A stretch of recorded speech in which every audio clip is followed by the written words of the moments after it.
This is about fonts, font faces, embedding, and licensing. Most word processors will allow you to embed fonts in your document.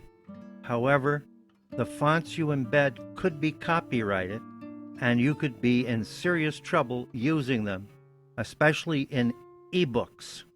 So pay attention to this video, and you'll do your best to keep yourself safe because lawyers don't even know all the ins and outs of this. First of all, there's a difference between a font and a font face. A font face is what you see on the screen or done on the printer when you get a printed thing out. It is the visual representation. The font itself is a computer program, an algorithm that tells the system how to create that font face. And when you embed a font in a document or a PDF file, you're embedding that little program, which takes up file space and can be copyrighted and can get you in trouble if you use it in the wrong situation. And I'm told that e-publishing, e-books are the biggest problem. Most fonts are indeed licensed for use in printing books. However, I think in a previous video I had mentioned that I had put a font face in my titles and in my chapters, and when I got my final book back from the printer, that font face had been changed. That is because it was probably a restricted font that the printer didn't have in their system. When that happens, they replace the font with something close to it. I did lots of research on this, and there's so much double talk over the internet about what is legal and what is not legal, and if you can use true type fonts or not. One thing says, yes, true type fonts can be used in e-publishing. Another thing says, oh, you got to check. The only way you seem to be able to check a font is if you have Microsoft Publisher, and it has a font checking system in it. And that font checking system will tell you if there are any restrictions on the true type font that you're using.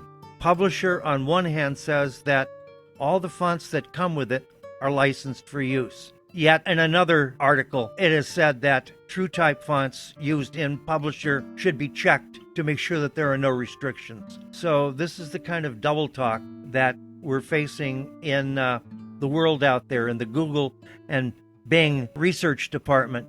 I did find out that you can buy 1 month subscription to Adobe Creative Cloud that has Adobe fonts, and these are licensed for e-publish use. Supposedly, this is what they say. They are licensed for e-publish use. They say you should check the license on any font you buy. A lot of people buy fonts. There's no real way to check the TrueType system easily that I can find other than going through Microsoft Publisher and using their font checking system. So if you don't have Microsoft Publisher, you've got a problem. And there is no place, I have no address from TrueType to give you so that you can write them and ask them if Algerian is legal to use or not, or if some other font is legal to use. Asimov may not be legal to use. It might be a copyrighted font. So you need to really be careful with what you're doing. Now, font faces, the results on the screen, are not copyrighted.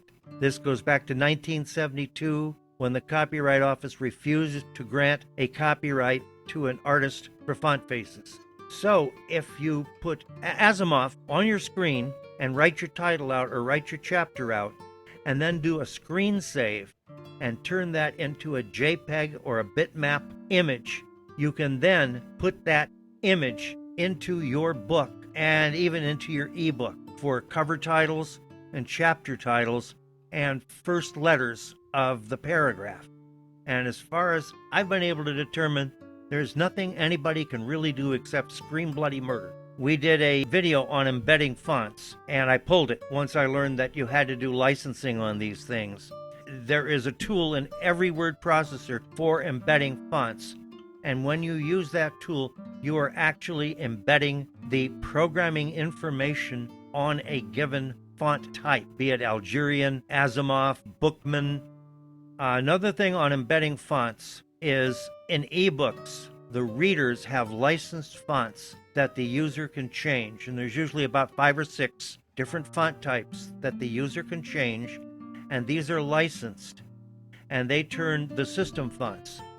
Ebooks are basically a web page, and web pages use basically system font, which is similar to Times Roman.